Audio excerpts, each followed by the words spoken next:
दोस्तों ये है लबासा, जो कि इंडिया की पहली प्री प्लान्ड प्राइवेट सिटी थी।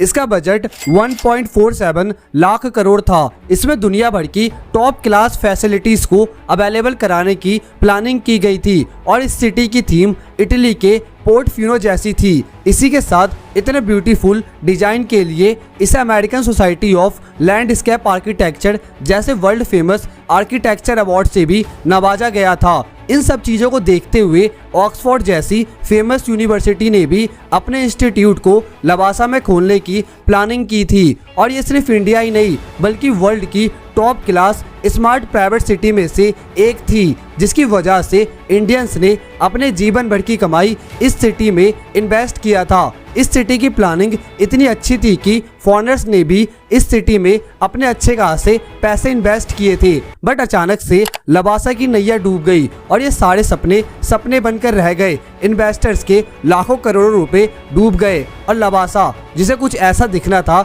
आज उसकी हालात कुछ ऐसी हो गई है। आखिरकार लबासा के साथ ऐसा हुआ कैसे? इंडिया का पहला प्राइवेट सिटी बनने का सपना कैसे रह गया? आइए समझते हैं आज के इस वीडियो में। दोस्तों इस कहानी की शुरुआत होती है अजीत गुलाबचंद से, जो कि हिंदुस्तान कंस्ट्रक्शन कंपनी के एमडी थे। एक बार अजीत गुलाबचंद इटली गए थे। वहां उन्होंने इटली के पोर्टोफिनो सिटी को देखा। अजीत गुलाबचंद को इटली की पोर्टोफिनो बहुत ज़्यादा पसंद आई और उन्होंने इंडिया में भी इटली के पोर्टोफिनो जैसा एक प्राइवेट सिटी बनाने का सपना देखा।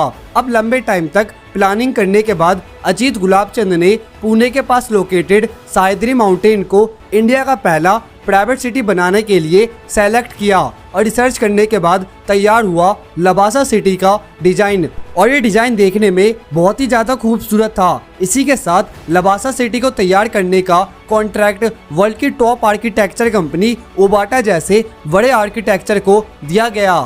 इस डिजाइन के अकॉर्डिंग लबासा सिटी के अंदर 5 सब टाउन बनने थे और हर एक सब टाउन के अंदर एक सेपरेट लेक था।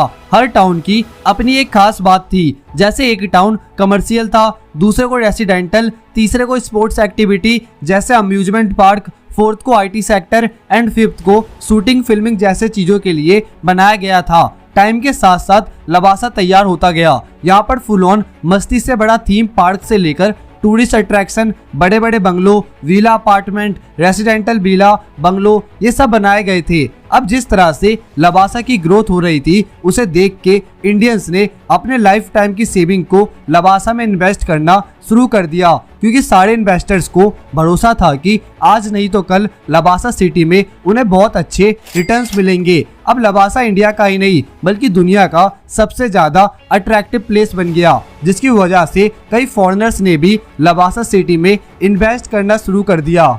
Lavasa one of the fastest growing project में से एक था, जिसकी वजह से साल 2008 तक लबासा का फर्स्ट टाउन रेडी हो चुका था। अब लोगों को आइडिया लग चुका था कि लबासा कितना ज़्यादा स्मार्ट एंड ब्यूटीफुल लगेगा। लेकिन दोस्तों कहते हैं ना, सपने जितने बड़े होते हैं रुकावट भी उतने ही बड़े होते हैं और लबासा के साथ भी कुछ ऐसा ही हुआ। साल 2010 में स्टार्ट होता है लबासा का डाउनफॉल। जैसे कि लबासा प्रोजेक्ट सह्याद्री माउंटेन के पास था। अब इतने बड़े प्रोजेक्ट को अंजाम देने के लिए इस माउंटेन में हजारों की संख्या में ट्रीज को काटना पड़ता, जिसकी वजह से इन्वायरमेंटल एक्टिविस्ट ने इन्वायरमेंटल मिनिस्ट्री को एक लेटर लिख के लबासा के अगेंस्ट में कंप्लेन दर्ज किया। इससे भी बड़ी प्रॉब्लम ये थी कि लबासा जिस जगह पर बन रहा था वो यूनेस्को का पार्ट था, जिसकी वजह से इस एरिया में एक छोटे से ट्री को काटने के लिए भी लबासा प्रोजेक्ट को इनसे परमिशन लेना पड़ता। बट इतने बड़े प्रोजेक्ट के लिए लबासा वालों ने यूनेस्को से कोई भी परमिशन नहीं लिया था। लबासा प्रोजेक्ट वालों ने एक और बड़ी गलती ये कर दी थी कि उन्होंने इस प्रोजेक्ट के लिए महाराष्ट्र की स्टेट गवर्नमेंट से तो परमिशन ले लिया,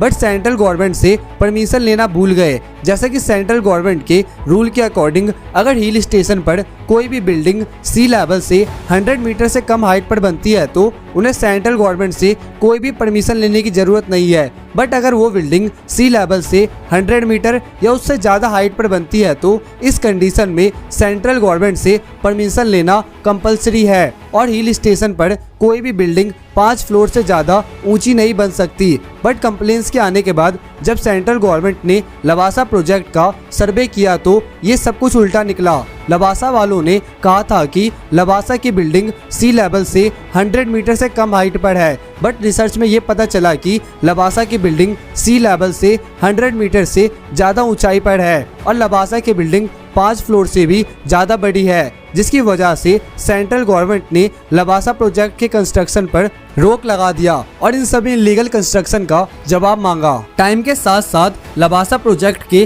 काले चिट्ठे खुलते गए क्योंकि महाराष्ट्र गवर्नमेंट ने लवासा प्रोजेक्ट को स्पेशल प्लानिंग अथॉरिटी का दर्जा दिया था और गवर्नमेंट रूल के अकॉर्डिंग ये दर्जा सिर्फ गवर्नमेंट प्रोजेक्ट को ही मिल सकता है और लवासा तो पूरी तरह से एक प्राइवेट प्रोजेक्ट था, तो इसको ये दर्जा महाराष्ट्र गवर्नमेंट ने किस बिहाफ पर दिया था। इसी के साथ साथ कुछ लोगों ने महाराष्ट्र गवर्नमेंट पर यह भी एलिगेंस लगाए कि महाराष्ट्र गवर्नमेंट ने लवासा को ये जमीन बहुत ही सस्ते दामों पर दिया है और रिसर्च से ये भी पता चला कि लवासा की प्रॉपर्टी जिस किसान या लोगों से खरीदी गई थी उन्हें टाइम पर पैसे भी नहीं दिए गए थे।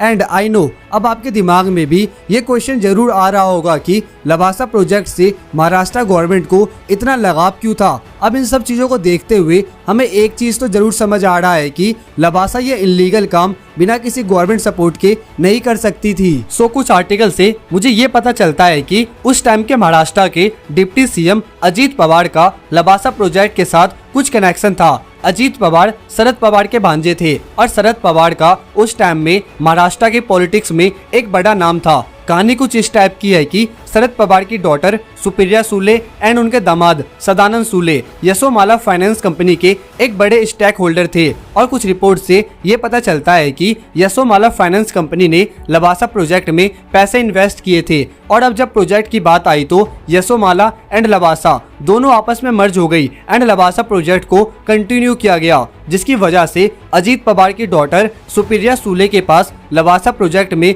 मोर देन 20% की ओनरशिप आ गई। अब डायरेक्टली कहो या इनडायरेक्टली, लेकिन पवार फैमिली का इनरोलमेंट लवासा प्रोजेक्ट में था और यही रीजन है कि इनलीगल तरीके से और बिना किसी गवर्नमेंट परमिशन के लवासा प्रोजेक्ट यहाँ तक पहुँच पाया। अब लवासा पर लगे आरोपों की लिस्ट बढ़ती जा रही थी। हर दिन का उगता हुआ सूरज लवासा के लिए अंधेरा लेके आ रहा था। अब इन सब आरोपों को देखते हुए बड़ी बड़ी इंस्टीट्यूट जो यहाँ आने की बात कर रही थी जैसे ऑक्सफोर्ड एंड मैनचेस्टर, इन सभी ने अपने आप को लवासा प्रोजेक्ट से अलग कर लिया। अब लवासा की पेरेंट कंपनी यानी कि हिंदुस्तान कंस्ट्रक्शन कंपनी भी 4000 करोड़ के लॉस में चली गई। इन सभी रीजन की वजह से इंडिया का पहला प्राइवेट सिटी बनने का सपना बन के रह गया और इन्वेस्टर्स के भी लाखों करोड़ों रुपए यहाँ पर डूब गए।